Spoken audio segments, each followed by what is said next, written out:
Hey everyone, in this video I'm going to compare Replit and Cursor. Replit and Cursor are both AI-powered coding platforms, each catering to different developer needs and workflows. Replit is a browser-based IDE that allows users to start coding instantly without any setup. It is great for beginners, educators, and teams who want to collaborate in real time. Replit's AI features can generate code from natural language, speeding up development. It also offers easy development with integrated hosting and resource management. Cursor AI is an AI-assisted coding tool built on top of Visual Studio Code. It helps developers write code using natural language instructions and offers smart code generation. The tool can perform end-to-end tasks while keeping programmers involved in the process. Cursor AI provides context-aware suggestions and code-based queries for better coding accuracy.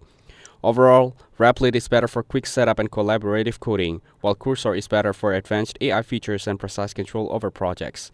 Thank you everyone for watching this video. Hope you guys value. Make sure to like the video and subscribe. Goodbye.